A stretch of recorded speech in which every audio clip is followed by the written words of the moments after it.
Depuis la fois dernière, on a entamé un sujet vaste, un sujet très important, un sujet que tout le monde attendait. C'est vraiment l'occultisme dans l'Église. Oui, l'occultisme dans l'Église. C'est un thème, un sujet que nous avons commencé à analyser depuis un certain temps et qui n'a pas plu à beaucoup de gens. Du moins ceux-là qui sont encore dans l'autre camp. Ah, ok. Voilà, donc ils ont trouvé cela comme une menace. Ils ont vu cela comme une menace et puis bon, alors ils ont conjugué leurs efforts. Ils ont vraiment conjugué leurs efforts pour nuire à la vie du pasteur Jonas. En fait, selon eux, c'était une façon de me mettre hors d'état de nuire. Or, ils ont fait cela pour me rappeler la mission que j'ai. C'est vrai que c'est le cas de le dire. Même cette émission, je fais ça parce que j'aime le Seigneur. L'occultisme dans l'Église. Voilà. Nous prenons la parole de Dieu, nous pouvons prendre ces deux livres, Romains 6, verset 1er, et Romains 5, verset 20. Voilà. Ce sont les deux livres que nous allons lire.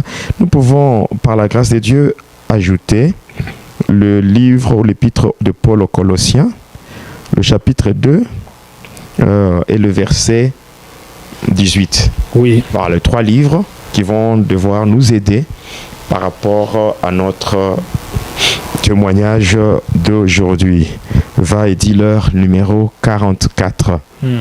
Donc, Colossiens 2,18, je lis au nom de Jésus. Amen. Qu'aucun homme, sous une apparence d'humilité ou par un culte des anges, ne vous ravisse à son gré le prix de la course, tandis qu'il s'abandonne à ses visions et qu'il est enflé d'un vain orgueil par ses pensées charnelles. Ici, j'insiste, par un culte des anges. Donc, ce qui m'intéresse, qu'aucun homme sous une apparence d'humilité et par un culte des anges. Le culte des anges. Je prends Romains 5, le verset 20. Or, la loi est intervenue pour que l'offense abondât. Mais là où le péché a abondé, la grâce a surabondé. Romains 6, le verset 1er. Que dirons-nous donc? Demeurions-nous dans le péché afin que la grâce abonde? C'est une question. C'est l'apôtre Paul qui a parlé disant que là où le péché a abondé, la grâce a surabondé. Mais il dit encore dans Romains 6, le verset 1er, il dit, est-ce que c'est parce que la grâce abonde que nous devons demeurer dans le péché? Ici, je vais parler de ces choses afin de démasquer l'occultisme dans l'Église. L'occultisme dans l'Église, ça s'appelle encore la sorcellerie religieuse. La sorcellerie religieuse. Une sorcellerie qui est religieuse. Oui, parce qu'il n'y a aucune religion qui sauve. Ah, ok. Les gens préfèrent être des religieux avec des disciplines qu'ils appliquent dans l'Église. On appelle ça discipline de l'Église ou règlement d'ordre intérieur, mais qui n'a pas un soubassement biblique. Voilà. Il ne faut pas considérer l'Église comme une simple entreprise. Une simple entreprise à caractère charnel ou à caractère humain. L'Église, c'est l'œuvre de Dieu. Et en tant que tel, c'est Dieu lui-même qui doit coordonner la manière dont les choses doivent se faire au sein de son Église. L'occultisme dans l'Église. Il y a trois choses qui font en sorte que l'Église soit envahie il y a premièrement ce qu'on appelle l'ordre de Melchisédek. L'ordre de Melchisédek n'est pas à confondre avec ce que la Bible nous dit dans l'Épître aux Hébreux. Dans l'Épître aux Hébreux, on nous parle de Jésus-Christ étant lui-même le souverain sacrificateur de l'ordre de Melchisédek. Mais ici, quand on parle de l'occultisme et qu'on vous parle de l'ordre de Melchisédek, c'est tout simplement ce qu'on appelle l'ordre de la lumière dorée de Melchisédek. Ici, vous voyez, quand nous prenons Melchisédek, et quand on fait une étude sur Melchisédek, c'est-à-dire la typologie de Melchisédek, on se rend compte que Melchisédek n'est autre que la représentation de la personne et du ministère de Jésus. Maintenant, quand on vous parle de l'ordre de Melchisédek, ici, l'ordre de la lumière dorée de Melchisédek, c'est tout simplement l'occultisme dans l'Église. Ici, bien aimés dans le Seigneur, ceux qui me suivent passant par les réseaux sociaux, je leur demande de mettre des pouces bleus, de cœurs rouges, de liker, d'aimer, de partager la vidéo parce que trop c'est trop. Et je lance encore un défi à mes détracteurs. Ceux-là qui veulent que le pasteur Jonas passe au 11e jusqu'au 1000e poison, au 1000e empoisonnement. Je suis là. Je suis là. Aujourd'hui, c'est la vérité, hein, des vérités. Non, oui, c'est-à-dire que le pasteur Jonas va maintenant va appuyer sur l'accélérateur et va mettre sa main au feu. Ouais. Oui. Vous pouvez. Très déterminé. Vous pouvez détruire mon corps, mais vous ne saurez jamais briser mon alliance avec Dieu. Amen. Vous ne saurez jamais détruire ma spiritualité. Amen. Je suis Jonas. L'homme qui a reçu la mission d'aller à Ninive. Oui. Ninive, c'est-à-dire que on ne peut pas laisser le peuple de Dieu mourir dans le péché, laisser les enfants de Dieu vivre dans le péché, dans le sens où nous voyons le péché qui commence à atteindre un niveau culminant, comme le cas de Ninive. Dieu était prêt à détruire. Oui. Mais nous sommes là pour parler, afin que les Ninivites d'aujourd'hui se convertissent. S'il faut porter le sac, s'il faut porter le sac, s'il faut porter le sac, qu'ils portent le sac et qu'ils reviennent à Dieu. Que les gens se convertissent. Oui, je suis le Jedediah de Dieu. C'est-à-dire qu'un homme aimé par Dieu. Et l'amour que Dieu a pour moi dépasse de très loin le calcul des tombeurs des justes. Amen. Oui, tous les traîtres, les gens qui ont de pierre à la place du cœur, mais qui n'ont aucun pouvoir, aucune force pour me détruire, parce que je suis un homme que Dieu aime. Et cet amour est tellement profond, au point que malgré l'adversité, malgré les combats, je suis serein. Et je n'ai pas peur du lendemain, car je sais que mon Dieu me soutiendra et il ne m'abandonnera jamais. Jonas, Jedediah, mourra rassasié de jour. Amen. Et ça, je vous le dis. Et retenez-vous tous, enfants de Dieu. Sachez que le temps difficile, le moment difficile par lequel vous passez, ne peuvent pas effacer les promesses de Dieu. Amen. Les promesses de Dieu restent intactes. Quel que soit le moment par lequel vous êtes en train de passer, quel que soit le temps difficile par lequel vous êtes en train de passer, sachez une chose. Ces temps difficiles ne peuvent pas effacer les promesses de Dieu dans vos vies. Soyez bénis et restaurés au nom de Jésus. Amen. Je parle de 3 éléments, de 3 choses. Premièrement, j'ai parlé de ce qu'on appelle l'ordre de la lumière dorée de Melchisédek. De 2, il y a ce qu'on appelle la magie sainte, c'est-à-dire une magie... Donc, ces 3 éléments par lesquels... l'occultisme s'installe dans l'Église. Oui. Il y a premièrement l'ordre de Melchisédek. Ouais. Deuxièmement, il y a ce qu'on appelle la magie sainte. Une magie qui est chapeautée ou qui est en fait la base d'une religion qu'on appelle Babylone la Grande ou tout simplement le catholicisme. Troisièmement, il y a ce que j'appelle la magie juive. Oui, la magie juive qui n'est autre que la Kabbale. La Kabbale juive. C'est vrai. Il est dit, vous adorez ce que vous ne savez, ce que vous ne connaissez pas, car le salut vient des Juifs.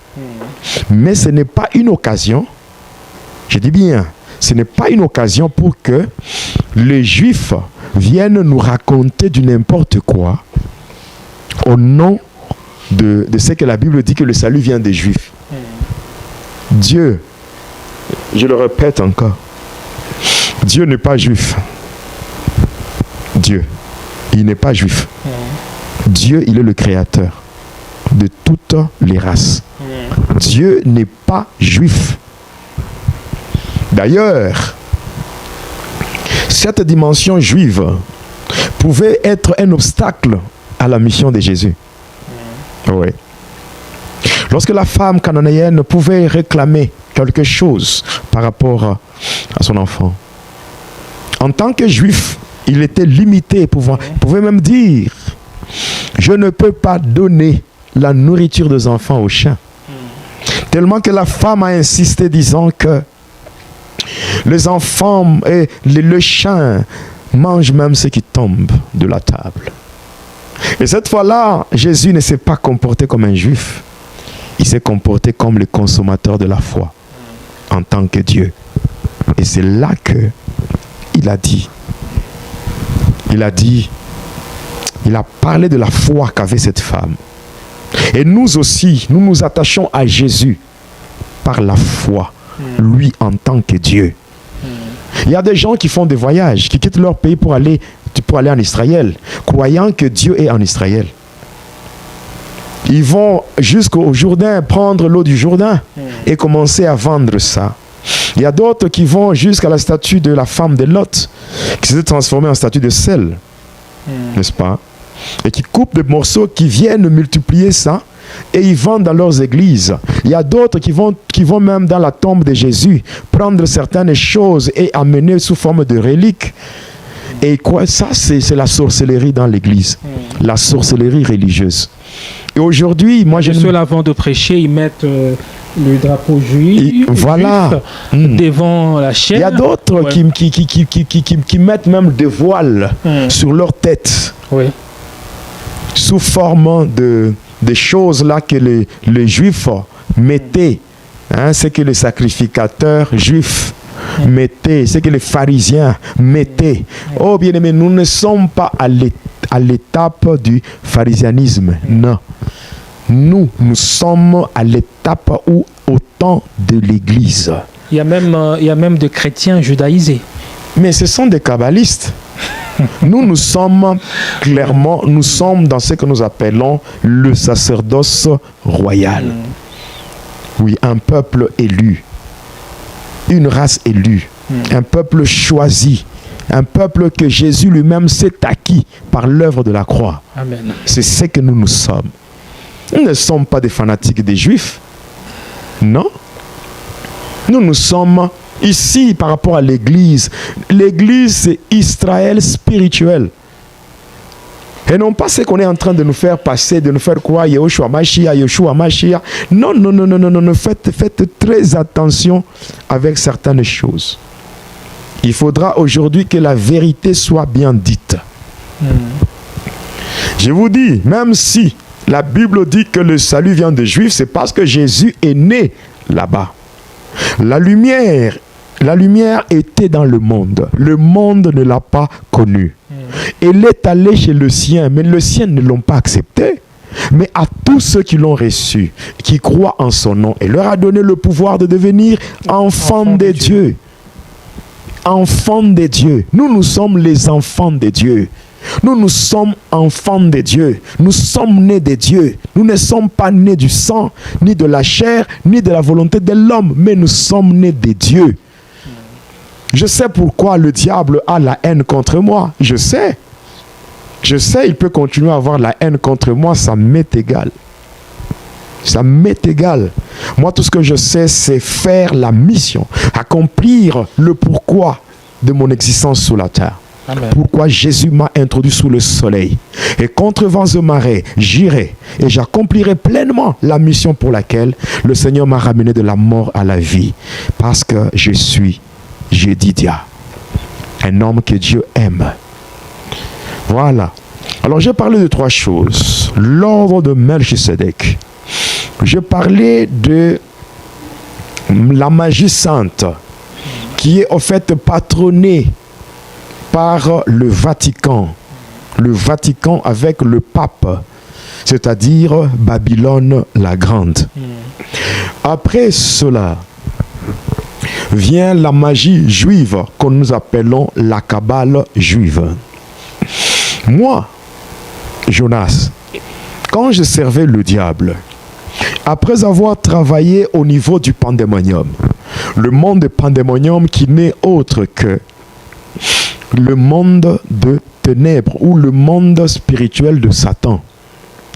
Parce que nous, tels que nous sommes, nous pouvons parler, quand nous aussi devons parler par rapport à ce terme-là, monde. Quand je parle du monde, on doit d'abord se situer. Nous sommes dans quel monde?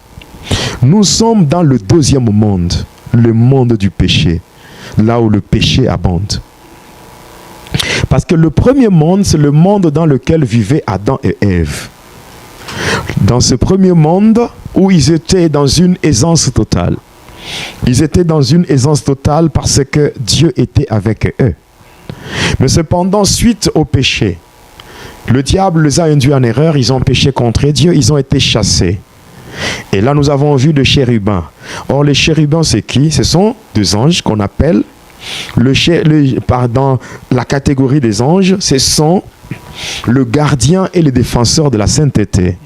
Comme Dieu est saint. La Bible déclare dans 1 Pierre chapitre 1er, le verset 15 à 16, la Bible dit, mais puisque c'est lui qui vous a appelé saint, soyez aussi saints dans toute votre conduite. Selon qu'il est dit, vous serez saints car je suis saint. Maintenant, ayant péché, ils ont été dépouillés de la sainteté. Ils ont été chassés. Voilà pourquoi les chérubins qui sont les gardiens et les défenseurs de la sainteté, les avaient chassés.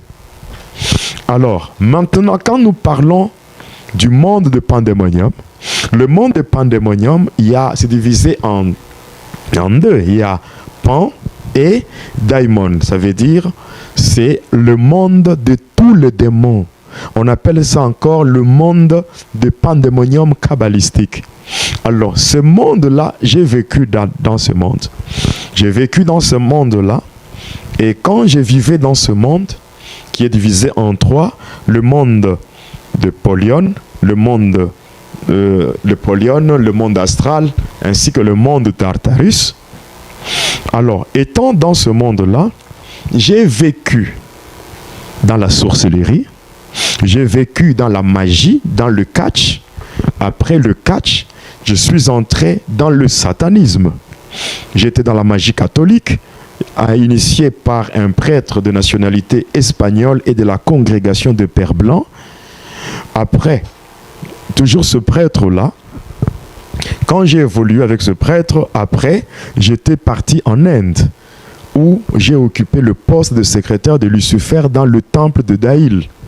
Après toutes les activités ainsi que les différents services que j'ai fait là-bas pour le compte de Lucifer Satan, qu'est-ce qui s'est passé?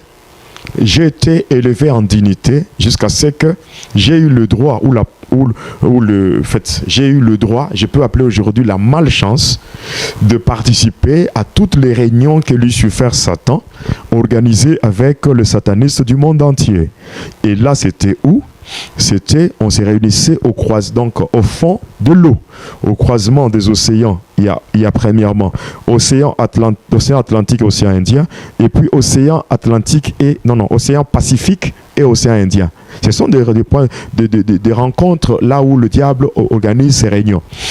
Quand vous voyez l'océan Atlantique et l'océan Indien, et quand l'océan Indien fait son parcours, il y a aussi au niveau de l'océan Pacifique et l'océan Pacifique et l'océan Indien, il y a aussi une zone de turbulence qu'on appelle là où il y a le triangle du Cap de Bermude. Voilà. Là, j'ai travaillé jusqu'à ce que moi, le diable m'avait élevé dans le mystère de l'air et j'étais devenu membre du gouvernement de Satan. Et là, j'étais le représentant du 3e degré dans le mystère de l'air et j'avais de légions des démons qui étaient à mon service. J'avais 406 légions qui étaient à mon service. Voilà. Et quand on vous parle d'une légion des démons, vous avez affaire à 13 000 démons, ça fait une légion. Et moi, j'en avais au moins 406 légions qui étaient à mon service. Je parle de ça pour montrer devant la face du monde que Jésus-Christ est le maître de l'impossible. Amen. Tous ces démons qui étaient à mon service et qui vivaient avec moi, lorsque je me suis rencontré avec le Seigneur Jésus, tous les démons ont pris fuite et mon corps est devenu le temple du Saint-Esprit. Selon qu'il est dit dans 1 Corinthiens 6,19, ne savez-vous pas que votre corps est le temple du Saint-Esprit qui habite en vous et que vous ne vous appartenez plus à vous-même. Alors j'ai tellement travaillé pour le diable au point que quand j'évoluais, on m'a donné une responsabilité de travailler sur toute la région de l'Afrique centrale, donc y compris mon pays, le Congo. Donc vous voyez la région de l'Afrique centrale, il y a les activités que j'ai coordonnées là-bas. Parce que va et dis-leur, nous avons le temps de tout dire. Je vais donner les détails. Voilà. Alors, je travaillais comme cela dans toute la région de l'Afrique centrale. J'étais en train de coordonner les activités et j'ai représenté même le diable Lucifer. À partir de mon corps, je pouvais être un véhicule de Satan. C'est-à-dire, j'avais montré une cicatrice que j'ai à ce niveau. J'ai une cicatrice là. Alors, si j'avais une chemise en manches courtes, j'allais vous montrer. Je crois que dans une des émissions, j'avais déjà montré cela. Oui, vous avez déjà montré. Voilà, le diable pouvait s'incarner en moi, dans mon corps. Et je pouvais le véhiculer. Je pouvais véhiculer le diable, passant quand il était à moi. Là, c'était lui qui couchait avec des filles. Il y avait beaucoup de filles qui avaient couché avec Satan, croyant que c'était avec moi qu'elles étaient en train de coucher. Oui. C'était le diable lui-même en personne. Voilà pourquoi, devant l'impudicité, il n'y a pas de prière à faire. Il n'y a aucune stratégie. Il n'y a même pas à parler en langue. Dès que l'impudicité se frappe à la porte, la seule chose à faire, c'est la fuite. Voilà pourquoi la Bible dit « fouillez l'impudicité ». Alors, j'ai évolué comme cela.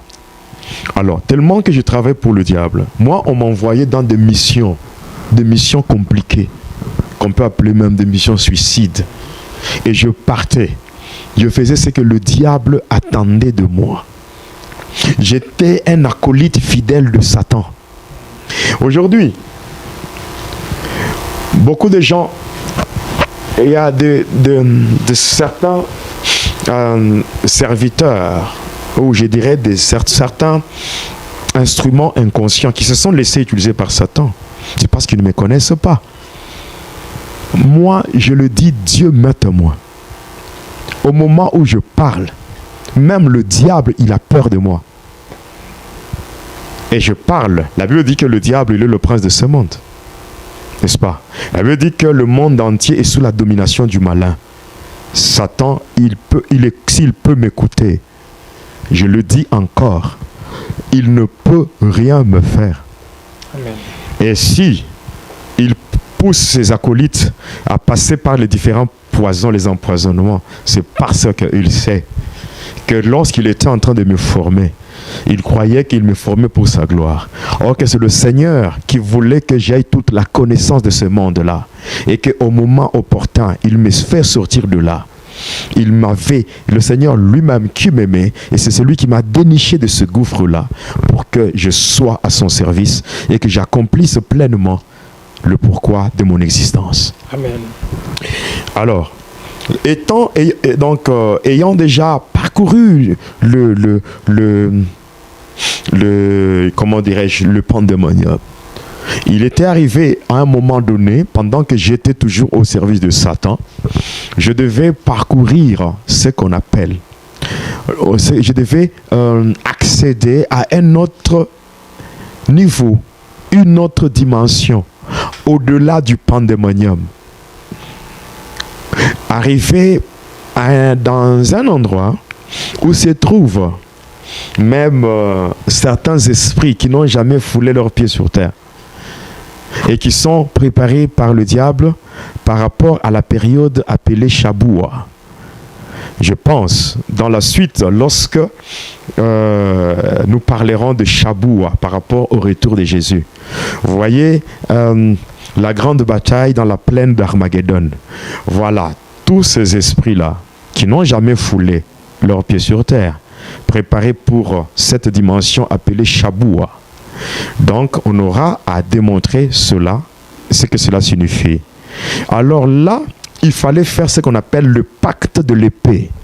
En faisant le pacte de l'épée, on accède maintenant à un monde qu'on appelle le monde de Tiferet. C'est-à-dire, dans le monde de Tiferet, donc vous voyez, quand nous sommes ici sur la Terre, planète Terre, le monde de Tiferet, il faut traverser ce qu'on appelle les sphères d'influence. Il y a ce qu'on appelle Hokma, Bina, Shezed, Gevura, Gedula. Et quand on traverse toutes ces sphères d'influence, on accède à ce qu'on appelle le monde de Tiferet. Le monde de Tiferet, c'est-à-dire qu'on commence à agir dans un monde où on voit un corps céleste appelé Soleil et toutes les planètes qui tournent autour de ce Soleil qui forment un système qu'on appelle le système solaire. Voilà, placé bien sûr dans une galaxie appelée la Voie lactée. Alors, accéder à cela était lié au pacte de l'épée. Et lorsque j'ai fait le pacte de l'épée, j'ai accédé à cela. Et dans la suite, je démontrerai, je vais expliquer comment j'avais fait le pacte de l'épée. Et quand j'ai accédé à cela, passant aussi par ce qu'on appelle les éditions Balsamo. Les éditions Balsamo, le prêtre qui avait pris mes coordonnées. Je pense avoir expliqué cela dans une des émissions d'Eva et Diller. Après avoir pris mes coordonnées, et il les avait transférées dans une maison de grands médiums européens appelée les éditions Balsamo. On appelle ça le numéro 1 de l'occulte dans le monde, qui se trouve en France. En France, à Paris, sur la rue de Berne, mais je ne vais pas donner le numéro. Voilà. Et à partir de là, j'ai commencé à faire la magie. J'ai eu à recevoir à partir de là une thèse que je devais démontrer sur le mystère du sang. Après avoir défendu cette thèse sur le mystère du sang, c'est comme ça que j'avais reçu un diplôme dans la psychomagie avec 93%. Alors, j'ai évolué tellement dans la magie, dans l'occultisme, jusqu'à ce que j'ai adhéré à un ordre plus élevé qu'on appelle l'ordre des enseignants le manteau bleu. Quand vous prenez cet ordre-là, c'est dans cet ordre-là qu'ils ont un Jésus. Le Jésus de cet ordre-là, on le représente vêtu en une robe blanche, mais avec un manteau bleu. Et même quand vous voyez leur mari, c'est toujours le même habillement. Donc robe blanche et manteau bleu.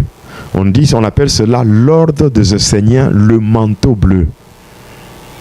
Voilà. Et dans cet ordre-là, c'est un ordre qui renferme ou qui regroupe beaucoup de gens.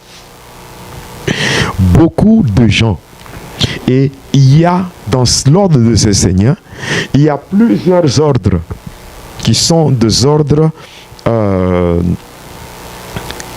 des ordres comme on peut appeler des sous-ordres ou des sous-branches. Parmi ces ordres-là, vous allez trouver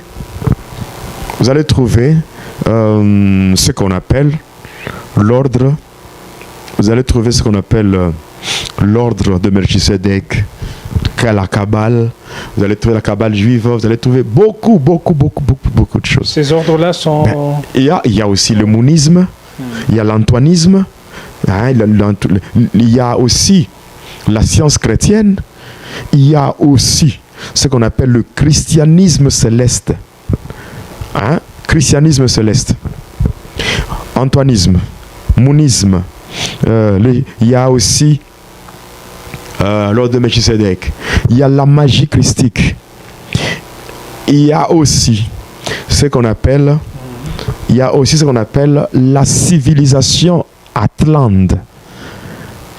Hein? Là où, quand moi j'ai adhéré à cela, on commençait à nous enseigner par de grands maîtres et de chefs spirituels. C'est dans cette... quand j'ai fait ce pacte-là, c'est là que j'ai eu à faire la connaissance avec certains présidents de beaucoup de pays dans le monde ici. Moi, j'ai collaboré. Aujourd'hui, je dis encore, trop c'est trop. Trop c'est trop. Le pasteur Jonas s'est tué. Pendant longtemps, il est resté. Et il y a ceux-là qui ont cherché à profiter de mon temps de silence pour me clouer, passant par ces poisons.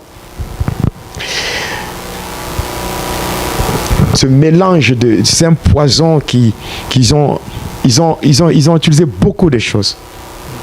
Aller jusqu'à utiliser le placenta, la poudre qu'ils ont pris, eux-mêmes ils savent, ils ont pris la poudre qui se trouve dans l'écorce ou la carapace de la tortue, de gecko. Tout ce mélange-là pour tuer un homme. Gloire soit rendue au Seigneur qui m'a révélé et qui m'a donné les détails, même la manière dont ces gens se sont ligués pour composer leur poison, pour dire que cette fois-ci c'est la fin. Alors moi je leur dis, ça vient de commencer. Amen. Ce n'est pas la fin, mais ça vient de commencer. Amen. Et là,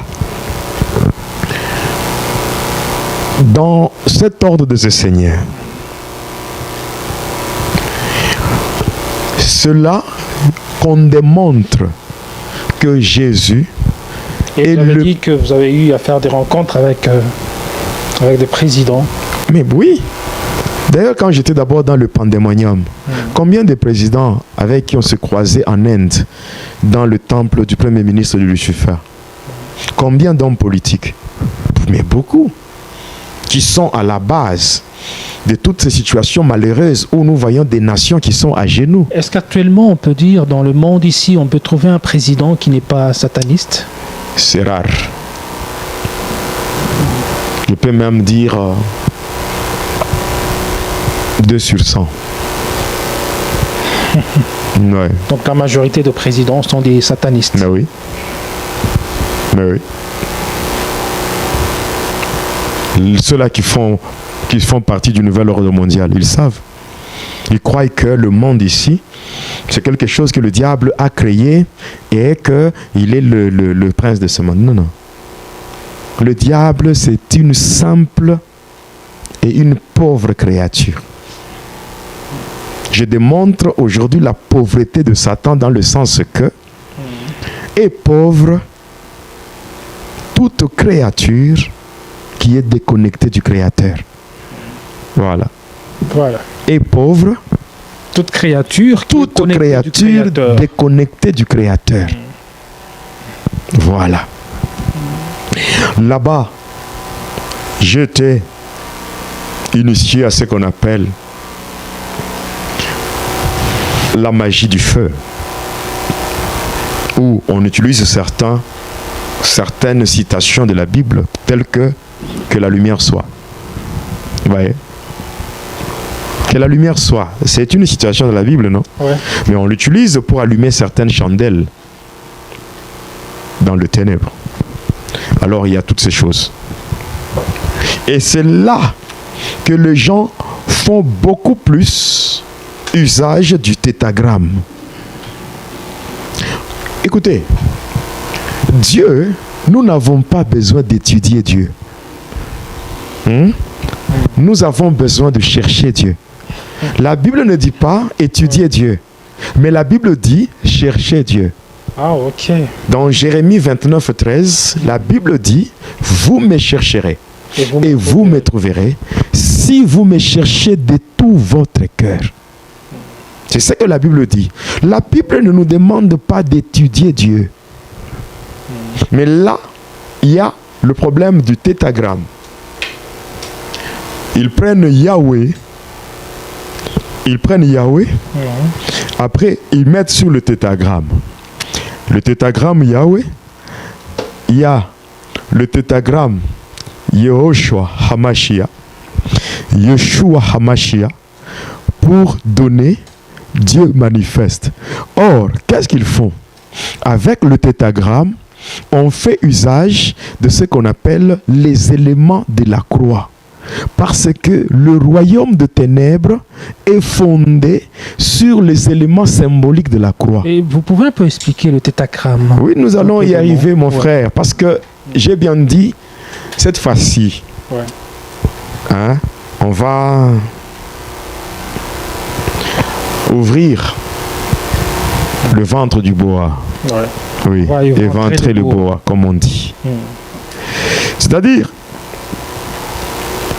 les éléments, parce que le royaume de ténèbres est fondé sur les éléments symboliques de la croix. Et ces éléments-là, c'est là que nous avons le feu, l'eau, l'air et la terre. Or, c'est avec ça qu'on fait ce qu'on appelle la croix kabbalistique.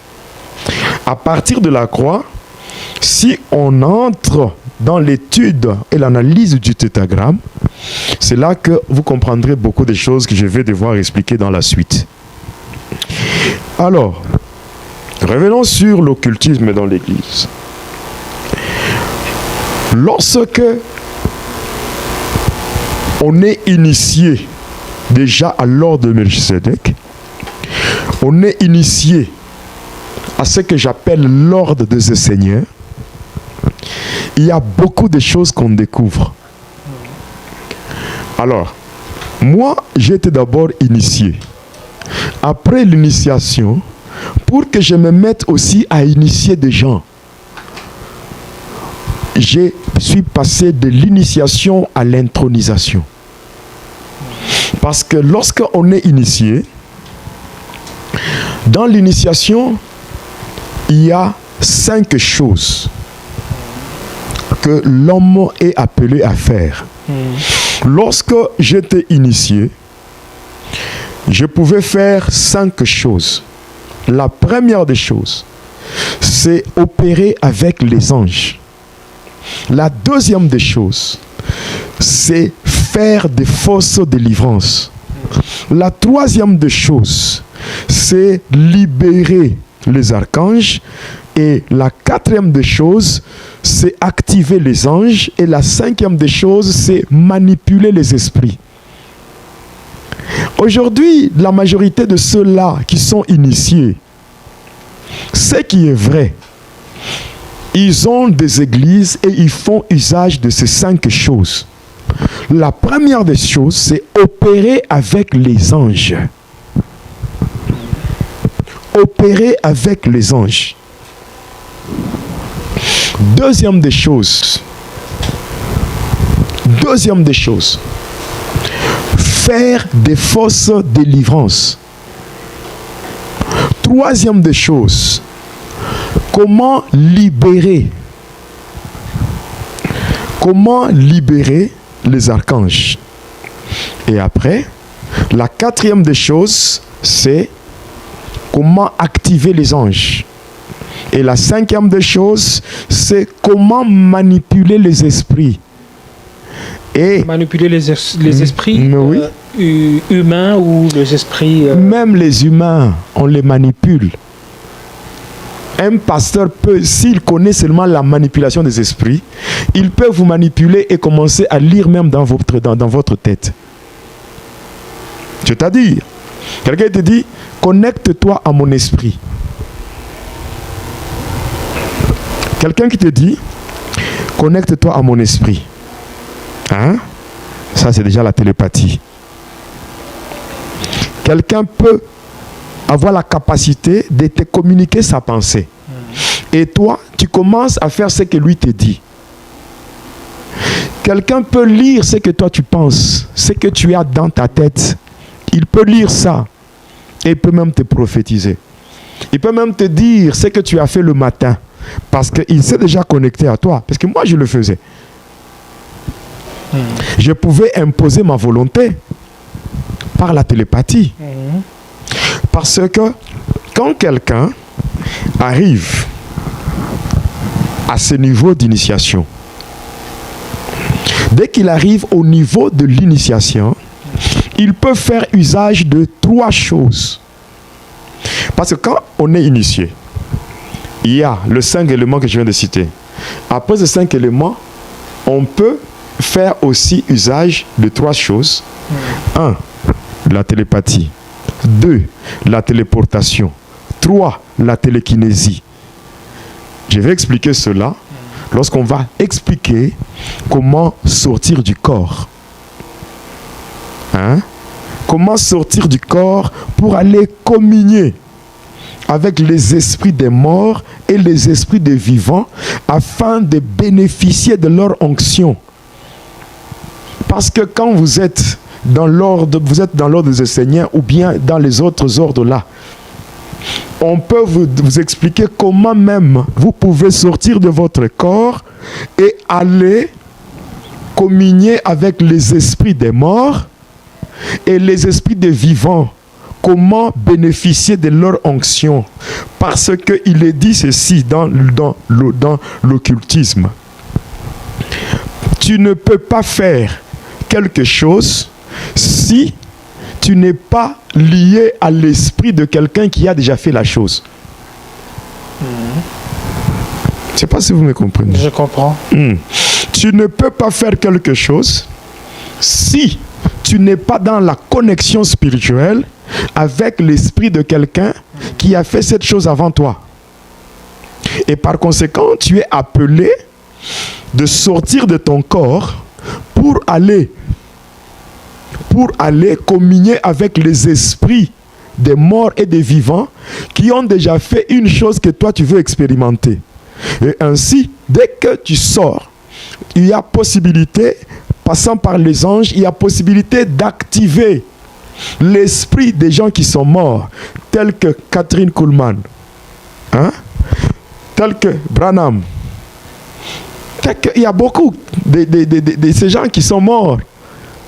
Et raison pour laquelle beaucoup de satanistes vont au cimetière. Oui, on va y arriver. Pour aller prendre. C'est pour cela que je dis que l'heure est arrivée où la vérité doit être bien dite. Pourquoi? Si vous manquez à faire, allez faire le chant. Il y a des activités champêtres qui attendent des gens. Allez faire le chant. Et non pas venir jusqu'à manipuler les esprits des innocents. On appelle ça, 5e élément, la manipulation des esprits. Et là, on utilise 3 principes. La télékinésie. Après la télékinésie, on utilise la télékinésie, la téléportation et même la télépathie. Vous voyez par exemple des gens comme Mirakomani. Quelqu'un qui fait des prières. Oh non, maintenant, regardez dans vos portefeuilles, l'argent apparaît. Regardez dans vos téléphones, il y a les unités, il y a les mégas qui apparaissent. Vous croyez que Dieu, le Dieu du ciel, il peut seulement venir dans l'église pour multiplier l'argent dans les poches des gens, pour mettre les unités dans les téléphones, pour mettre les mégabytes, pour que les gens soient connectés à l'internet, le Dieu du ciel. Et quand quelqu'un fait de telles bêtises dans l'église, on acclame, et les gens acclament. Des gens qui sont envoûtés, qui ne connaissent rien de la spiritualité.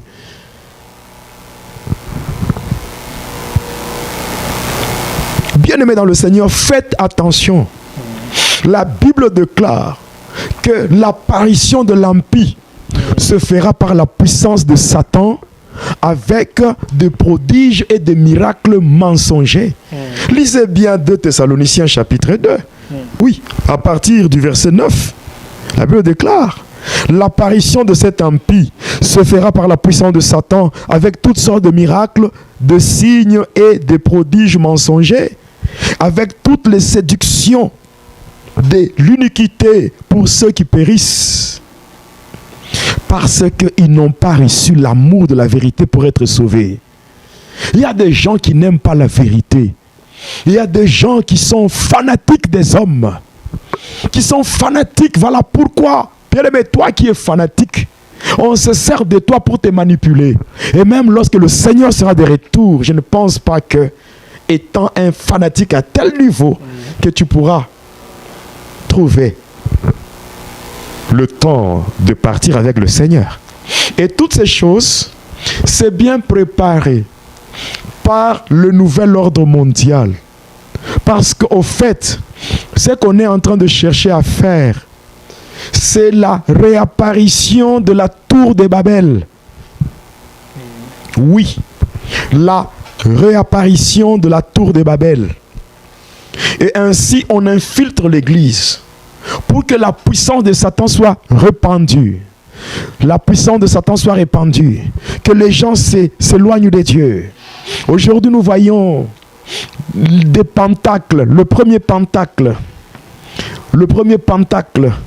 utilisé dans l'occultisme, c'est la croix.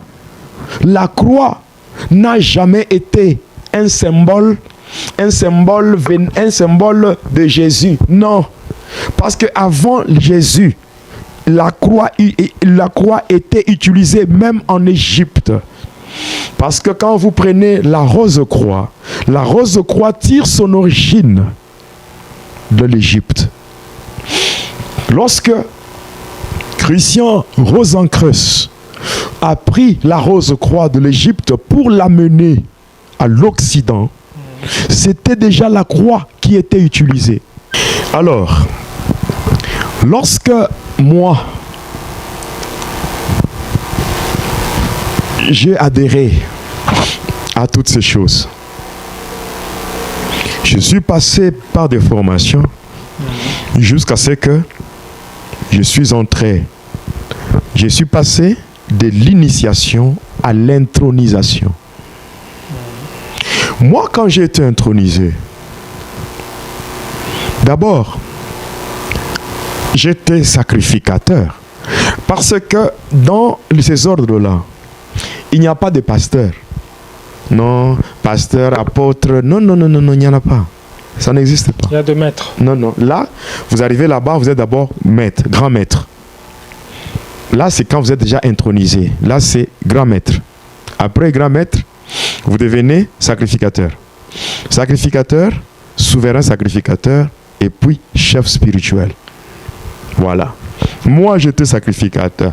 Après, je suis passé à l'étape où j'étais devenu souverain sacrificateur de l'ordre des Seigneurs. Souverain sacrificateur de l'ordre des Seigneurs. Et maintenant, quand je travaillais comme cela, et c'était la volonté de Satan, c'est Satan qui voulait ça. Regardez vous-même la manière dont je suis né. Ça va vous donner une matière à réflexion. Déjà par ma naissance dans le monde de ténèbres, même quand j'étais avec le premier ministre de Satan,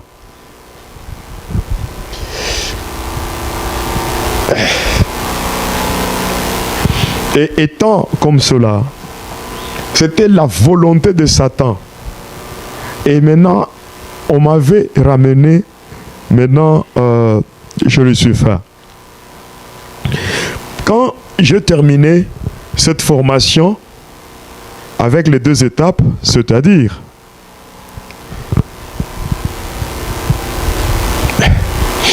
je commence déjà à signaler la vidéo pour commence déjà à signaler la vidéo parce que ça devient compliqué.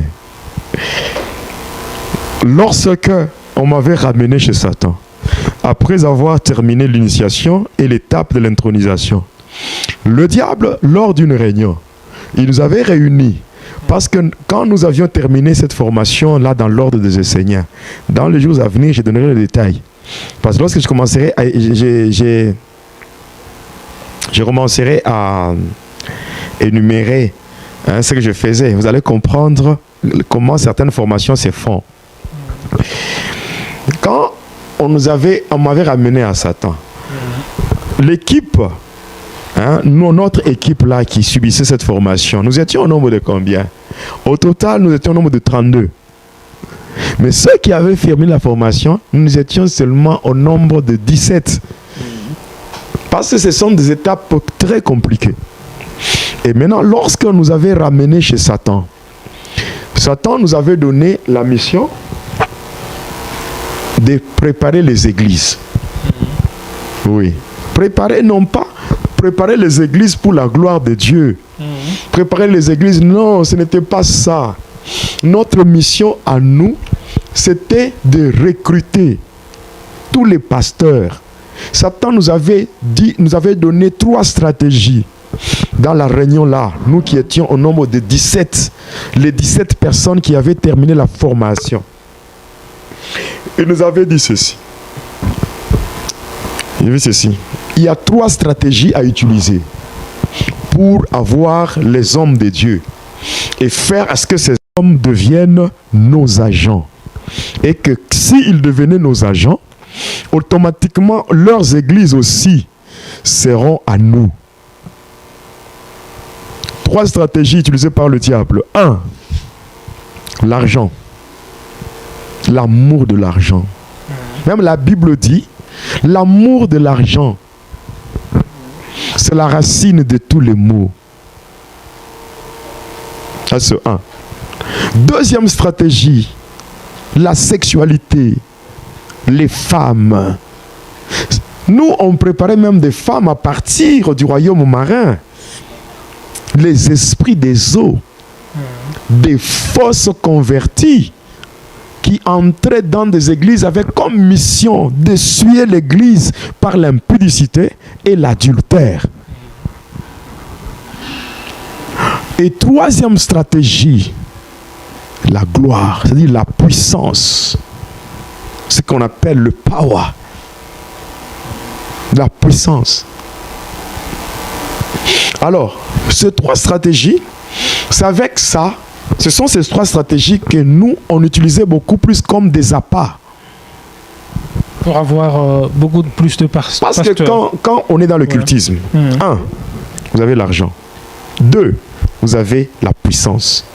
3, les femmes, n'en parlons même pas. Parce qu'il y a même des femmes dans les églises qui ne vont pas à l'église parce qu'il y a une bonne prédication. Non, qui vont à l'église parce que elles aiment coucher avec les hommes de Dieu. Elles aiment coucher avec les frères dans l'église. Elle peut être là, elle chante bien, elle danse et tout, mais tout ce qu'elle veut, ce n'est pas le ciel. Ce qu'elle veut, c'est qu'elle veut seulement faire tomber les hommes dans l'impudicité, les pasteurs dans l'adultère. Faites attention, on pouvait invoquer le Léviathan. Oui, le Léviathan, c'est le monstre marin, le serpent à 7 têtes. On pouvait invoquer le pouvoir du Léviathan et créer la panique dans l'église, l'agitation, et au final, faire entrer les esprits des eaux dans l'église. Nous, on faisait ça. Et je suis en train de témoigner pour la gloire de Dieu. Et je suis en train de parler aujourd'hui sans avoir froid aux yeux de ce que je faisais comme mal dans l'église. Alors, les gens qui sont à la recherche de la gloire, la puissance, qui sont à la recherche de l'argent. Ici, j'attire l'attention des enfants de Dieu. Ayez l'habitude de soutenir les hommes de Dieu par vos offrandes, par vos donations. Soutenez l'œuvre de Dieu par le moyen que Dieu vous donne. Soutenez l'œuvre de Dieu par le moyen que Dieu vous donne. Pourquoi? Ça permettra que certains hommes de Dieu puissent échapper au piège tendu par le diable. Imaginez une église où les enfants de Dieu donnent leurs offrandes, leurs dîmes, soutiennent l'œuvre de Dieu conformément aux Saintes Écritures. Et le pasteur qui est le berger, il gère le brebis du Seigneur, il gère l'église. Mais si une église, les gens ne font pas ce que la parole de Dieu demande, c'est ça qui fait que certains pasteurs tombent à la recherche de la gloire, à la recherche de la puissance. Des sollicitations qui viennent. Voilà. Aujourd'hui, combien de musiciens chrétiens sont dans l'occultisme? Combien de musiciens qui sont dans les gospels sont en train d'envoûter l'église du Seigneur? Comment ça, pasteur? Comment une personne qui est dans le studio de musique, qui chante bien, on sent l'inspiration, mais au moment de faire son clip, vous regardez une personne, la mélodie et la présentation de la personne, deux choses totalement différentes. Vous regardez une personne maquillée, habillée comme une sirène, mais qui vous chante un cantique soi-disant de Dieu. Ça envoûte les gens. Ça fait entrer les esprits des maris de nuit, des femmes de nuit. Donc actuellement, mais c'est la vérité, frère, te dit, il faut qu'on dise la vérité aux enfants de Dieu. Oui, pasteur, actuellement, on ne peut pas seulement dire que c'est uniquement la musique profane qui envoûte. Vous venez d'affirmer qu'il y a aussi, une musique chrétienne qui envoûte. Je lève ma main et je suis prêt à la mettre dans le feu. Ouais. Beaucoup de sœurs qui font le gospel, musique gospel, beaucoup de frères sont dans l'occultisme. Ouais. Et ils sont en train d'envoûter. Ils sont en train d'envoûter les enfants de Dieu au travers de la présentation de leurs clips. Ils envoûtent les enfants de Dieu. Alors pour le reconnaître, c'est par la façon dont ils tournent. Mais regardez comment ils sont habillés. Regardez comment ils se sont maquillés. Regardez ce qu'ils font. Au lieu que la musique soit quelque chose qui emballe les gens, qui emporte les gens dans la présence de Dieu. Mais on est là pour présenter le matériel. On est là pour présenter comment j'ai fait un bon clip. J'ai fait un clip qui coûte cher. Regarde comment je suis habillé. Regarde. Et toutes ces choses, il n'y a pas un intérêt que Dieu. Voilà pourquoi il y a même aujourd'hui des sœurs, il y a certaines personnes, membres de l'église, et qui font quoi? Qui commencent à s'habiller à la manière de ces soi-disant musiciens ou musiciennes. Et ça devient quoi? Ces gens qui chantent, soi-disant pour le Seigneur, ils sont devenus plus de stars, plus de vedettes que des adorateurs, plus de vedettes que de chantres du Seigneur. Nous allons entrer dans le détail. Je disais que le diable nous avait présenté trois moyens à utiliser comme appât. Trois moyens qu'il fallait utiliser comme des appâts pour attirer. Et ce sont ces trois moyens qu'il a toujours utilisés pour piéger les hommes de Dieu, les serviteurs de Dieu, les pasteurs, des gens qui sont réellement appelés au ministère. Parce que il y a dans l'église du Seigneur aujourd'hui,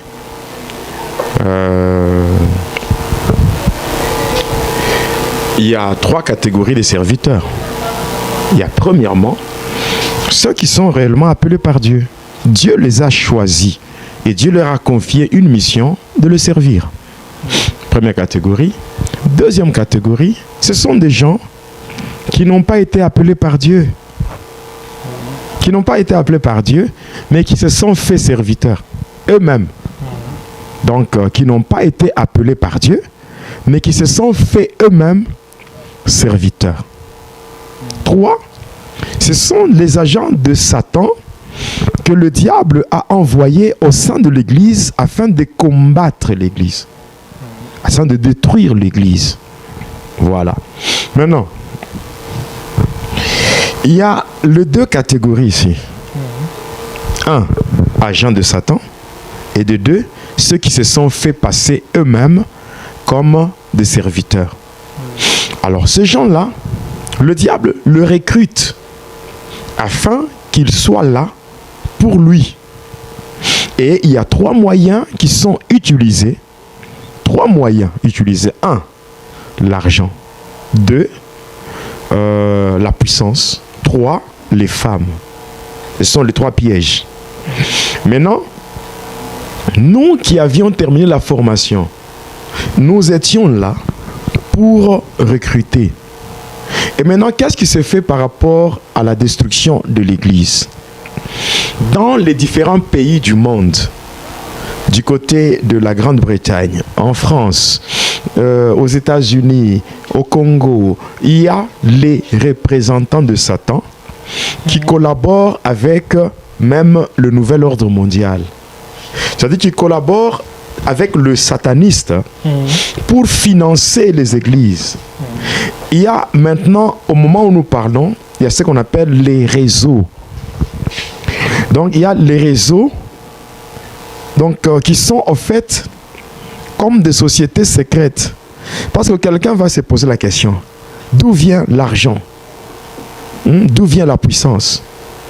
L'argent, ce n'est pas que quand quelqu'un adhère dans ces ordres-là, l'argent lui sera donné par les offrandes de l'Église. Non. Les offrandes qui se donnent dans l'Église, les dîmes et tout, bon, ça c'est une couverture, une cachette, donc une façon de se cacher pour que les gens disent que non, ce pasteur-là, il prêche bien, dans son église, les gens offrent, les gens donnent beaucoup d'argent et tout et tout. Et c'est normal. Mais c'est normal que sur le plan social, sur le plan financier, qu'ils soient dans une certaine aisance. Ouais. Mais ça c'est pour se tromper. Mais en réalité, ces gens-là sont payés par des sociétés secrètes, financées par le nouvel ordre mondial.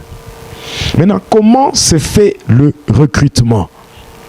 Parce que ici, par rapport à l'occultisme, je vais y aller lentement, mais sûrement, afin de permettre à tout enfant de Dieu de comprendre.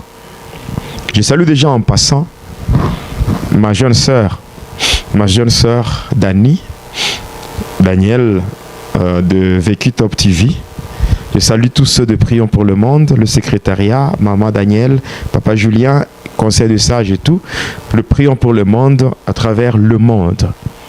Écrit ça à Lubumbashi, écrit ça Maroc, écrit ça Côte d'Ivoire, écrit ça Guadeloupe, Martinique. Donc toutes les extensions de Christ, en tout cas, recevez mes salutations au nom de Jésus. Maintenant, nous qui avions terminé la formation, il fallait commencer à faire quoi? À recruter beaucoup de gens. De notre temps, nous étions à 17 sur 32. Mais avant nous, il y avait d'autres. Après nous, si aujourd'hui, moi, j'ai au moins 18 ans, depuis que j'ai quitté le monde de ténèbres, ça fait 18 ans. Dans les 18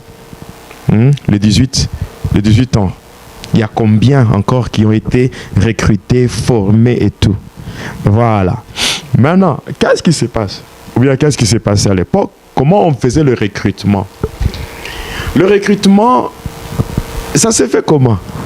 Il y a des pasteurs qui sont dedans, qui disent à d'autres, tu vois, ne te contente pas seulement de ce que tu pries, la Bible, mon père spirituel m'a appris, non. Il y a des connaissances qu'il faut acquérir. C'est comme ça qu'on arrive à piéger les gens. On leur parle des connaissances. On leur parle de la haute spiritualité.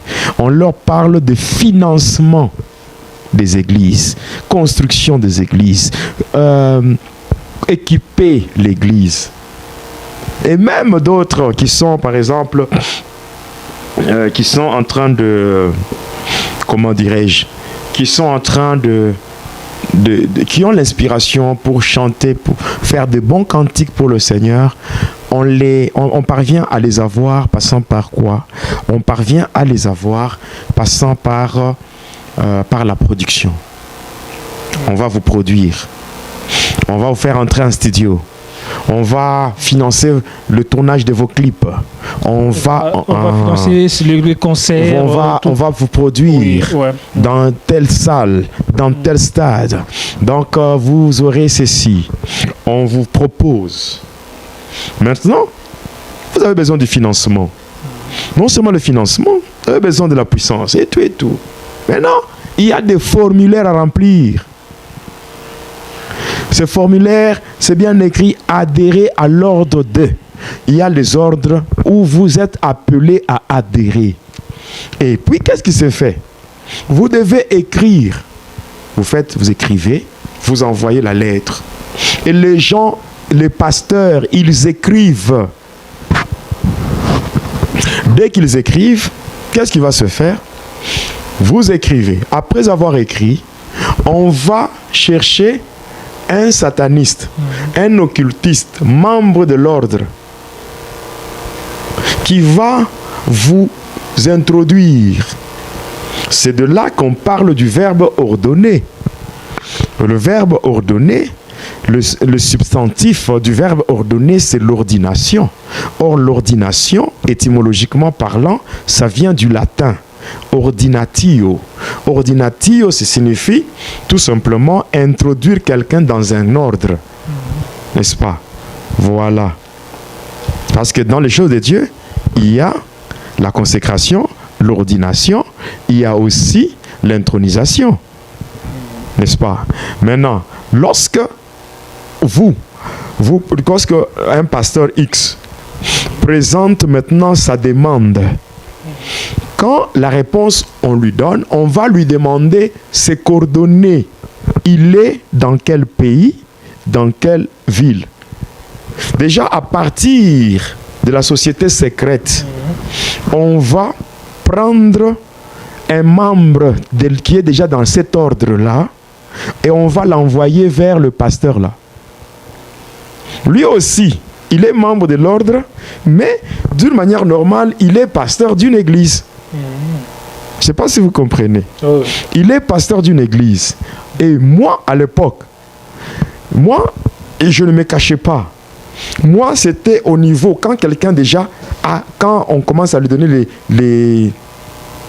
d'abord à remplir certaines formalités et les choses élémentaires, lorsque la personne va comprendre que ce n'est plus Dieu et que la personne est incapable de faire marche en arrière, vous signez quelque chose qui se fait dans le sens unique, non-retour. Dès que la personne comprend que maintenant là, je suis dans le satanisme, et là maintenant on envoie.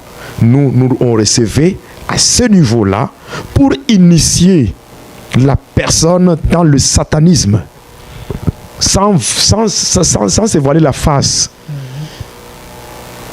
Il y a des pasteurs qui sont comme des appâts pour attirer d'autres pasteurs dans le mal.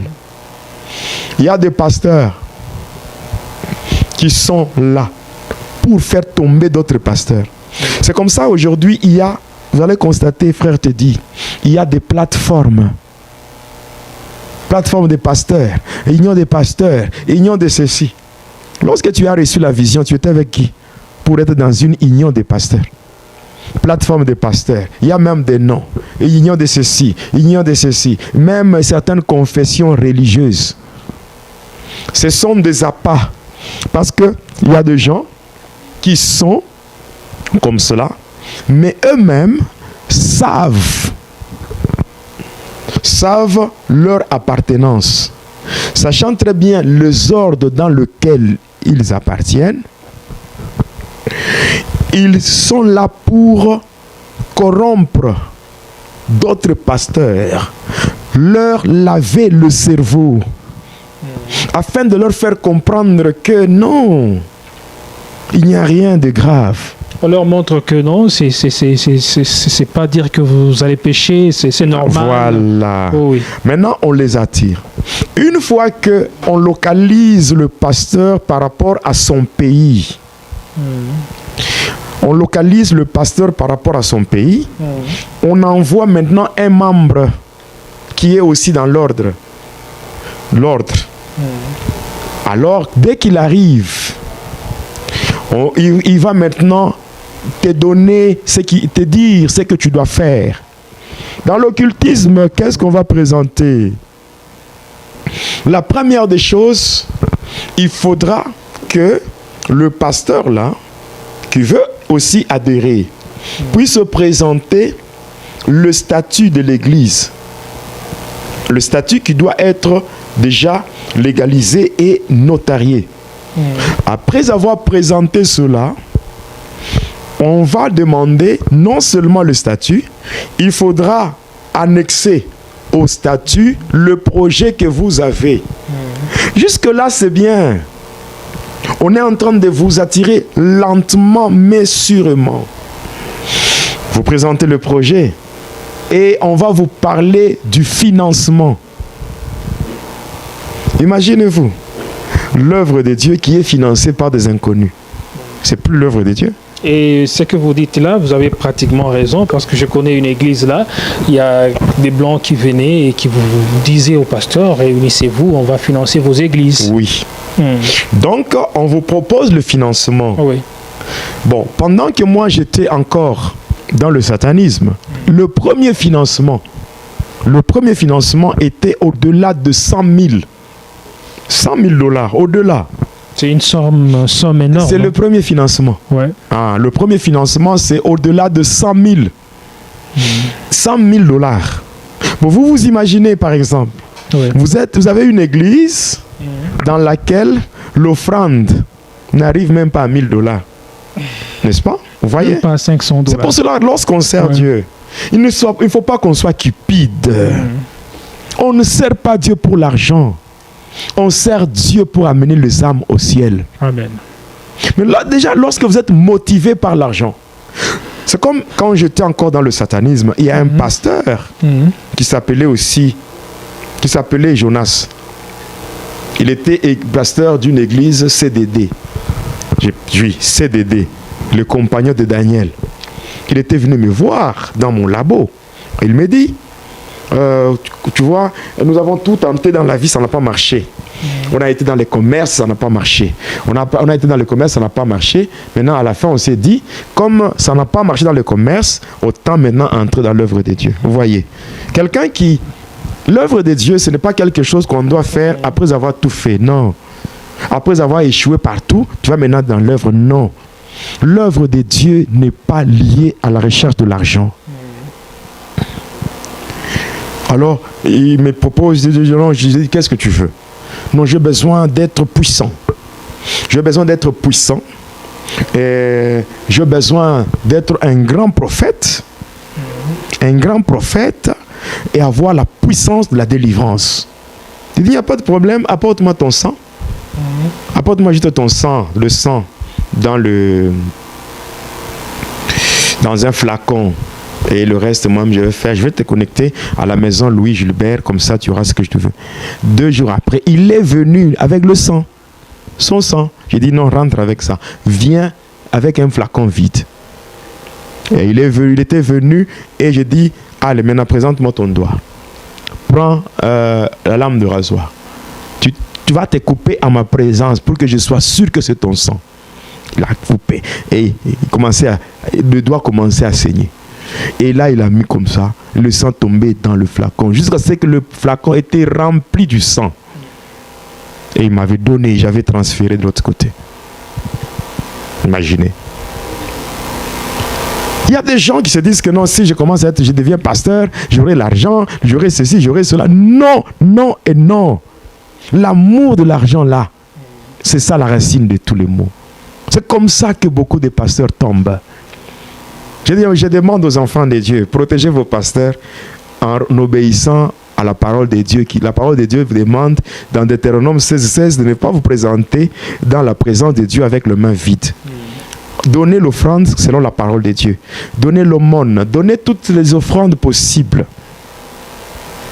La Bible dit, donnez même les prémices. Proverbe 3:9-10. Honore l'Éternel avec tes biens et le prémices de tout ton revenu, et c'est ainsi que ton grenier sera rempli d'abondance et tes cuves regorgeront des mous. C'est écrit dans les Saintes Écritures. Donc c'est vraiment très important. Alors, lorsque le statut est déjà légalisé, c'est-à-dire notarié, avec un projet annexé, le projet, vous présentez le projet, construction de ceci, construction des écoles, construction des hôpitaux, vous mettez. Imaginez-vous, vous avez une église qui ressemble, par rapport à la construction, ça ressemble à une bicoque, n'est-ce pas? Mais tout d'un coup, là, après quelques temps, vous voyez quelqu'un qui commence à construire des églises en balcon, bien équipées, tout. Vous, membres de l'église, où est-ce que ces messieurs sortent cet argent? Où est-ce que ces messieurs sortent cet argent pour construire? Non, notre pasteur, il a des collaborateurs, il a des gens en Europe, des gens qui lui envoient de l'argent. Non. Si on lui envoie de l'argent, qu'il fasse de cet argent ce qu'il veut chez lui. Pas à l'église. Pas à l'église. L'église, l'organisation de l'église doit connaître la source de financement. Vous ne pouvez pas seulement être là le matin, vous arrivez, des choses apparaissent. Oh non, on voit des camions track qui arrivent, qui commencent à faire descendre des choses. Non, les partenaires ont donné. Qui sont ces partenaires que le collège ne doit pas connaître? Non, j'ai des contacts en Europe. Mais présentez ces contacts à l'église. Après, qu'est-ce qui va se faire? Après avoir donné ça, le premier financement, plus de 100 000 $. Après, imaginez, il y a de cela 18 ans, quand moi j'étais dans le ténèbre et que le financement était comme cela. Et un pasteur qui n'a jamais touché même 10 000 $ et directement, voilà. On lui propose 100 000 $. Maintenant, après avoir présenté cela, le pasteur doit présenter aussi l'effectif. Il doit donner la liste des membres de l'église. Tous les membres de l'église avec leur nom. Cette liste doit être élaborée et transférée à l'ordre. C'est-à-dire que vous êtes dans une église. Au lieu que vos noms soient mentionnés dans le livre de vie, mais vos noms sont sur une liste que le diable détient. Vous voyez un peu comment les choses se font? On vous a déjà recensé. Donc on a déjà fait un recensement dans l'église. Non, il faut qu'il y ait de la liste de fiches d'identification. On va vous dire ça, fiches d'identification. N'est-ce pas? Là, vous mettez vos noms, vos contacts, tout. Toutes ces listes doivent être transférées. Et après, on doit maintenant connaître le nombre de femmes mariées. Il y en a combien? Et des femmes vierges, combien? Tout doit être connu. Voilà. Dès que cela est connu, maintenant, on doit passer à l'initiation. On doit maintenant initier le pasteur. Ici, il y a deux choses. Il y a l'initiation du pasteur et deux, l'initiation de l'église. C'est-à-dire, on doit initier l'église et on doit initier le pasteur. Deux choses. L'initiation du pasteur et l'initiation de l'église. Donc l'église elle-même, c'est-à-dire que d'abord le bâtiment lui-même doit être initié. Et de deux, parce que l'initiation de l'église se fait de deux façons. L'initiation du bâtiment. 2, l'initiation de fidèles passant par les rituels et les pratiques. Il y a certains rituels et certaines pratiques qui se font dans l'église, mais c'est déjà le fidèle qu'on est en train d'initier. D'une manière indirecte. Mais comment? Il y a beaucoup de choses que je dois expliquer. Le port des bracelets, le port de macarons, ou le port des habits avec la photo du pasteur. Ouais. Le port des écharpes. C'est de l'initiation, non? Moi, je viens de chez moi pour participer, pour rendre un culte à mon Dieu. Mais je viens porter un habit qui porte l'image du pasteur. Je ne suis pas son esclave. Que le faux pasteur arrête avec leurs bêtises qu'ils font. On ne vient pas à l'église pour rendre un culte, un culte de personnalité. On vient à l'église pour rendre un culte à Dieu, le Dieu du ciel. Donc l'histoire de t-shirt avec effigie du pasteur. Vous croyez que c'est quoi ça? C'est l'initiation. Oh, c'est pas une grande affaire si je faisais seulement ça, si on faisait seulement ça. Non, non, non, non. Il y a des ceux-là, lorsqu'ils sont malades, ils prennent le photo du pasteur et ils mettent ça sur la poitrine. On va arriver à cela, mon frère. Deux initiations. Ouais. L'initiation du pasteur. Et deux, l'initiation de l'église. Alors, revenons sur l'initiation du pasteur, parce que c'est de lui qu'il est question. Oui, ici. Ah, alors, le pasteur est initié, passant par une condition. Et cette condition est basée sur un enseignement de l'ordre qu'on appelle la prédication de la croix. Cette prédication, c'est quoi? Ici, bien-aimé, ce n'est pas cette prédication que Paul enseigne en disant la prédication de la croix est une folie pour ceux qui périssent, mais une puissance pour nous qui croyons. Ce n'est pas ça. La prédication de la croix est basée sur le péché. On dit ceci: pour convaincre le pasteur d'adhérer, on va lui dire ceci.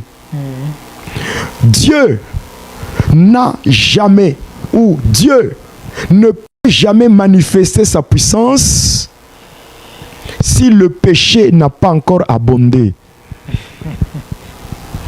Quand ils prennent quoi? Romains 5, verset 20.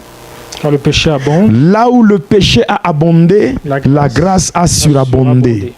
C'est ce qu'on appelle ça dans l'occultisme, la prédication de la croix. C'est-à-dire que pour qu'il y ait la grâce, parce que la grâce c'est quoi? C'est la puissante manifestation de Dieu.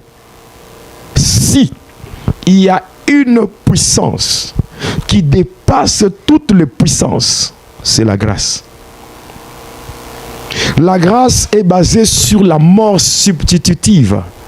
Quelqu'un qui n'a pas péché, qui va se faire pécher pour donner sa vie aux autres. Ça, c'est une autre dimension de l'explication de la grâce. Oui, c'est-à-dire la plus grande manifestation de la puissance de Dieu, c'est la grâce. La mort substitutive. Quelqu'un qui n'a pas péché, mais qui va se faire pécher pour donner sa vie aux autres. C'est ça, la grâce. Or, dans la prédication de la croix, de l'occultisme, cette prédication qui pousse ou qui arrive à convaincre les pasteurs à entrer dans la saleté, on leur dit ceci: Dieu n'a jamais manifesté sa puissance si le péché n'a pas encore abondé. Dieu ne manifestera jamais sa puissance si le péché n'a pas encore abondé. Alors il faut que le péché abonde pour que la grâce surabonde. Romains 5, 20. Il faut que le péché atteigne un niveau culminant pour que la grâce puisse se manifester. Tant qu'il n'y a pas le péché, il n'y a pas la grâce. Or, Paul dit dans Romains 6, verset 1er, il dit: est-ce que nous devons demeurer dans le péché pour que la grâce abonde? Non. Le diable, lorsque par le péché, il a fait que nos premiers parents soient chassés du premier monde pour se retrouver dans le deuxième monde. C'est le monde que le diable a utilisé. Il a fait de ce monde son royaume. Et la Bible dit que celui qui pêche est du diable. Maintenant, Dieu a envoyé Jésus pour venir sauver l'homme dans le monde du péché, le monde dans lequel le péché a abondé. La grâce a été manifestée afin de tirer l'homme du monde du péché et l'amener au salut. C'est tout. Donc, même s'il y a la grâce, on ne peut pas continuer à vivre dans le péché pour dire que non, même si je suis dans le péché, n'est-ce pas, là, il y a la grâce. Non. C'est ainsi qu'on dit que la grâce est trompeuse. Tu peux vivre dans le péché comme tu veux, mais à un moment donné, la mort te surprend dans le péché sans que tu te répandes. Or que la grâce se manifeste pour quelqu'un qui était dans le péché, qui a reconnu son péché et qui a demandé pardon pour revenir à Dieu. C'est là que la grâce se manifeste dans la vie de cette personne. Mais si tu es dans le péché, parce que nous sommes dans le temps de grâce, tu peux mourir dans le péché et tu iras en enfer. Et c'est comme ça qu'on arrive à piéger ces pasteurs-là. Et maintenant, on va dans l'occultisme. Il y a deux exemples qui sont donnés. Un. En rapport avec la grâce. Toujours là, la grâce. Ici, le premier exemple qu'on donne dans cet enseignement, c'est Dieu. On dit, il y a une femme qui avait une fiancée. Et cette femme, c'était Marie. Son fiancé, c'était Joseph. Mais Dieu a pris une fiancée d'autrui. Et passant par ce péché-là, il y a eu la grâce. La grâce, c'est quoi? C'est Jésus qui est né. Et si aujourd'hui, nous tous, nous sommes sauvés, c'est parce que il y a eu le péché. Et par ce péché, la grâce est venue. Deuxième exemple, on donne l'exemple de David, qui va prendre la femme de son soldat Uri.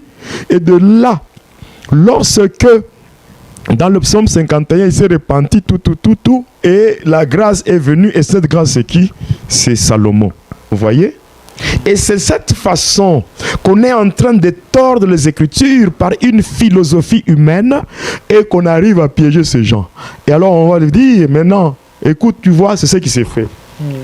Par conséquent, toi-même, tu dois coucher avec 10 femmes. C'est ça la condition pour adhérer. La condition pour adhérer, c'est comment? Coucher avec 10 femmes, 5 femmes mariées qui sont de l'église. Et parmi ces femmes, il faut que ce soit parmi les femmes des serviteurs qui sont dans l'église. Donc le pasteur doit coucher avec... Le pasteur là doit coucher avec 5 femmes mariées. Et parmi les 5 femmes, il faut qu'il y ait aussi des femmes, des serviteurs, que lui-même a déjà consacrées. Hein. Lui-même. Sur les femmes là, 5 femmes mariées, il doit coucher avec 5. De 2. Il doit coucher avec 5 femmes vierges de son église. Ça fait 10. S'il le fait, automatiquement, il aura le premier versement, passant par ce qu'on appelle, on va lui donner ce qu'on appelle le pentacle multiplicateur. C'est-à-dire la manière dont il va avoir l'argent, ça ne sera pas par un chèque. Le chèque qui va entrer dans une banque pour retirer l'argent. Non. On va lui donner ce qu'on appelle le pentacle multiplicateur. C'est donc un carré qui doit lui produire. Donc c'est une forme, c'est quelque chose qui a une forme d'un carré, mais c'est un pentacle passant par des rituels de 2 anges. Un ange qu'on appelle Uriel dans la téléportation et un autre ange qu'on appelle Aziel. Parce que c'est l'ange Aziel qui va faire entrer ce soi-disant pasteur en contact avec son ange gardien. En contact avec son ange gardien. Et Uriel va l'aider dans la téléportation, prendre l'argent de là où ça se trouve et amener ça chez le pasteur. Tout d'un coup, quelqu'un, vous voyez quelqu'un là, commence à briller. L'argent commence. L'argent commence. Oui, l'argent commence. C'est ainsi que dans ces églises, vous allez voir, on vous parle la grâce, la grâce. Ce n'est pas la grâce de Dieu. Vous allez voir les églises, hein? Les églises. Les gens sont dans le péché. Au lieu de condamner le péché, implorer la grâce. Mais pasteur, alors si le pasteur en soi qu'on est en train d'initier, comment est-ce que cette organisation saura qu'il a couché avec ces femmes-là? Oui, c'est là que je suis en train d'y aller. Quand il couche avec une femme, nécessairement, il y a des fluides, n'est-ce pas? Le liquide. Quand il couche avec ces femmes, d'abord les femmes mariées, à la fin de son acte, d'abord, ce ne sont pas des actes protégés. C'est-à-dire, il couche avec des femmes sans préservatif. C'est ça la condition. Mais c'est ce qui s'est fait.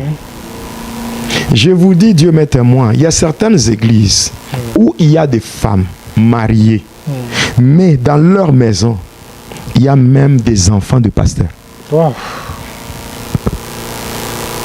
Mais s'il couche avec une femme, femme sans se protéger, sans préservatif et tout, et que la femme est pendant cette période fructueuse, n'est-ce pas? Il y aura quoi? Il y aura un bébé. Mais oui. Il y a certaines maisons où la femme sait que cet enfant, c'est l'enfant du pasteur X. Il y en a d'autres, bien sûr.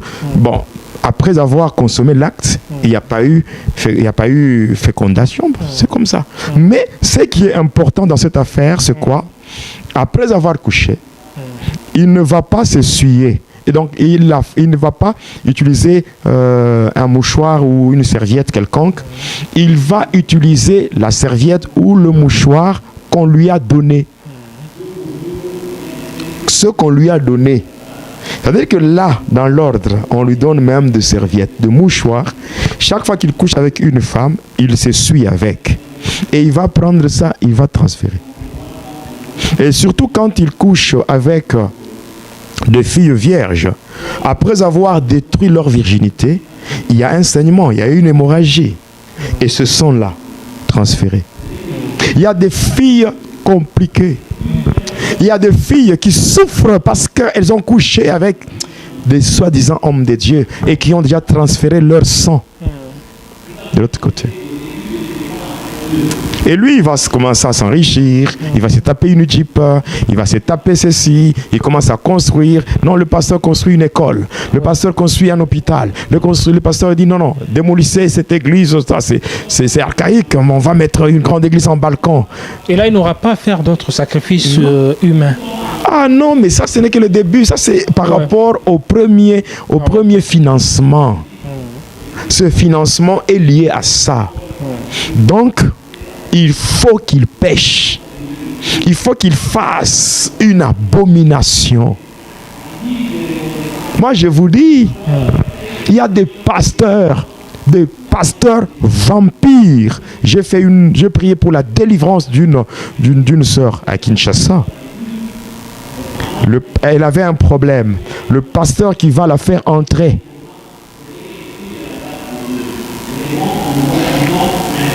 Qui va faire entrer la sœur là dans une retraite. Le 3e jour, la sœur était tombée dans sa période liée à la menstruation. Voilà. Maintenant, qu'est-ce qui va se passer? Elle avait utilisé des bandes hygiéniques, bien sûr, pour se protéger par rapport à cette période. Mais après un moment, quand elle a levé cela pour jeter, je ne sais pas, dans la poubelle ou faire quoi, le pasteur vient prendre cette bande-là avec des menstrues et commencer à sucer le menstru devant la sœur. Un vampire, hein? Mais oui!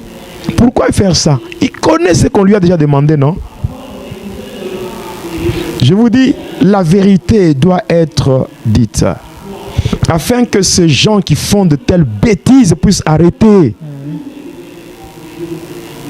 Aujourd'hui, les gens ne sont plus disciples de Jésus, ils sont beaucoup plus fanatiques de leur pasteur, fanatiques des hommes. Même moi, à l'église, j'écris ça. Même dans le ministère, prions pour le monde. Je n'ai jamais permis à quelqu'un de faire de moi, d'être, je sais pas, de faire de moi son idole, ou d'être, que quelqu'un devienne mon fanatique. Non, jamais, je ne cautionnerai jamais une chose pareille.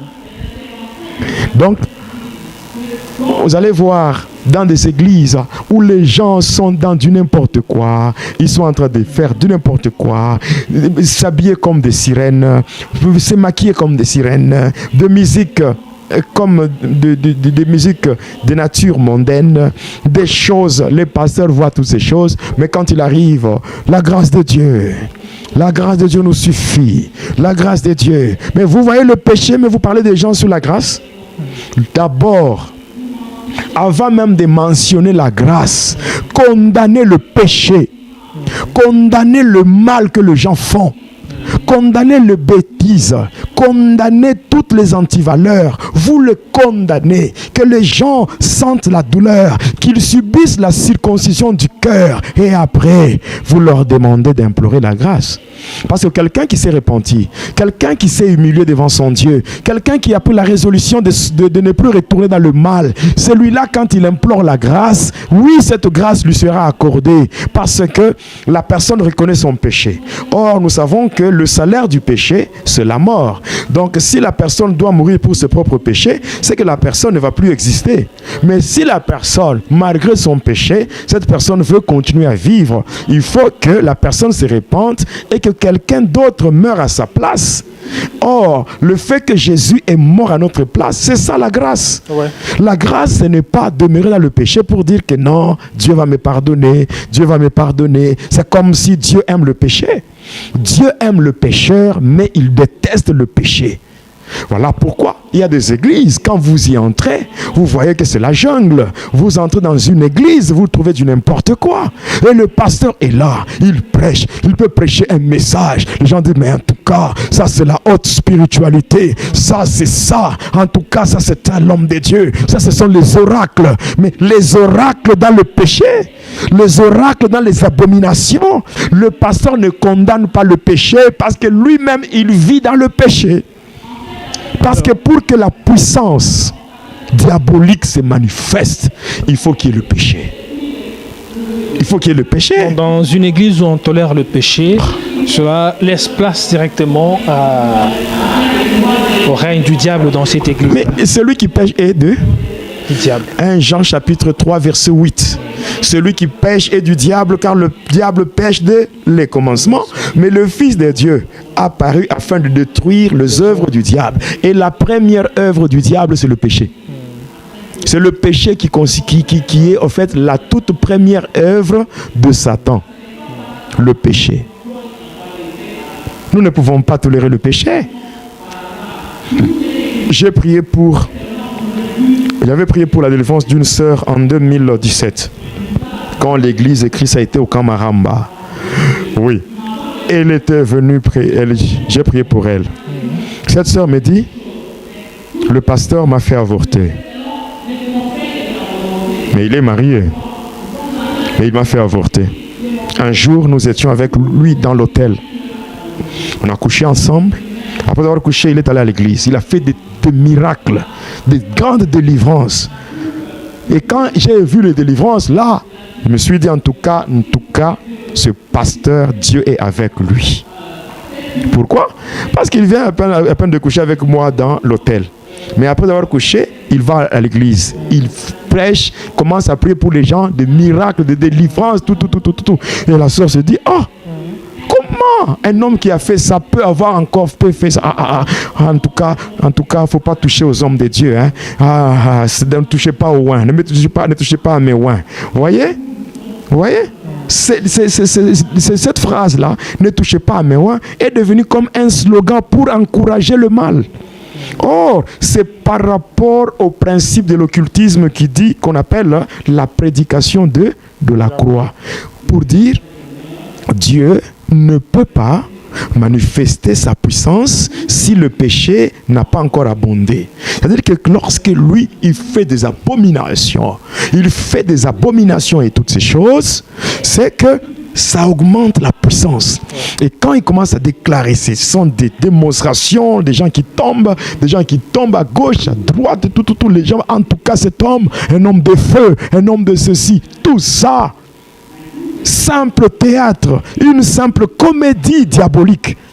Et les enfants de Dieu accourent, ils accourent en grand nombre, ils sont là en grand nombre, croyant que c'est là qu'il y a la puissance. La puissance de Dieu, la puissance de Dieu, la puissance de Dieu. Oh, c'est pas la puissance de Dieu. Une église où à tout moment, la grâce. La grâce de Dieu, la grâce est sur vous. Recevez la grâce de Dieu. Par la grâce de Dieu, Dieu va faire. Par la grâce de Dieu. Non. Avant la grâce, d'abord, condamnons le péché. Amen. Parce que si le péché est condamné, quand le péché est condamné, le péché a un salaire. Oui. C'est-à-dire que l'homme doit payer. Et le salaire du péché, c'est quoi? C'est la mort. C'est la mort. Maintenant, quand tu as déjà regretté le péché que tu as fait, le mal que tu as fait, le péché que tu as consommé, tu te retrouves que tu as la nausée, tu as le dégoût, mais il faut un prix. Il faut qu'un prix soit payé pour ce péché. Et ce prix-là, tu dois mourir. Hein, tu dois mourir. Maintenant, pour que tu meurs, si tu meurs là, tu ne vas plus exister. Maintenant, si toi, tu as reconnu tes péchés, tu as reconnu le mal que tu as commis, tu as reconnu les abominations dans lesquelles tu as vécu, et que tu veux continuer à vivre sans ces choses, maintenant, il faut que quelqu'un meure à ta place. Cette mort substitutive, c'est ça la grâce. Voilà, alors... pasteur, tellement qu'il y a beaucoup de choses à dire, mais en fait, on est presque à la fin là, on est à la fin. D'accord. Pasteur. C'est 44. Je sais qu'aujourd'hui, vous avez voulu vous déchaîner, vous avez voulu tout dire aujourd'hui. J'ai promis que j'allais faire très mal au diable. Ouais. Mais on est obligé d'arrêter par ici. D'accord. Parce qu'il y a beaucoup de choses. Aujourd'hui, il y a eu beaucoup de révélations. Beaucoup de révélations dans ces numéros de Voix et Dealer. Que Dieu vous bénisse pour cela, qu'il vous soutienne. Amen. Alors là, parce que il y a de ceux-là qui disent qu'il y a un son derrière, et nous savons le son que vous entendez parce que les cultes vont commencer. On est à l'église écrit ça. Oui, là. On est au bureau. Au bureau. Mais déjà, de l'autre côté, c'est le culte qui a commencé. Parce que j'allais oublier, nous sommes dans un marathon. Oui. Un marathon de prière qui a commencé depuis le 5. Donc le 5 décembre qui ira jusqu'au 31. Au 31 avec comme thème ne crains rien. Voilà. Donc Isaïe 43, à partir du 1er jusqu'au 5e verset, où le Seigneur dit ne crains rien. Nous nous excusons par rapport aux internautes qui, en fait... n'ont pas eu à suivre le culte en direct parce que vu mon état de santé, mais le culte continue à l'église de Christ et même au niveau de prions pour le monde il y a la prière, mais je n'ai pas pu être là par rapport aux soins médicaux avec tous les médecins qui étaient derrière moi. Voilà. Donc à partir On a fait déjà 2 heures. Vous savez, l'homme de Dieu est fatigué. Et il y a de ceux-là qui, même moi également, c'est pas... moi j'ai fait plus de 2 heures. Vous avez fait 3 heures. 3 heures, parce qu'on avait d'abord l'émission Ma Conversion. Et puis 2 heures de prions pour le monde de Va et Dealer. Voilà. 3 heures. Et parce que j'ai vu, il y a de ceux-là qui réclamaient encore qu'on ajoute 1 heure. Là, c'est pratiquement difficile. On va continuer. Voilà. Merci pour vous tous qui êtes connectés. Et aussi merci pour tous ceux-là qui ont voulu mettre fin à la vie du pasteur Jonas. Nous leur disons aussi merci.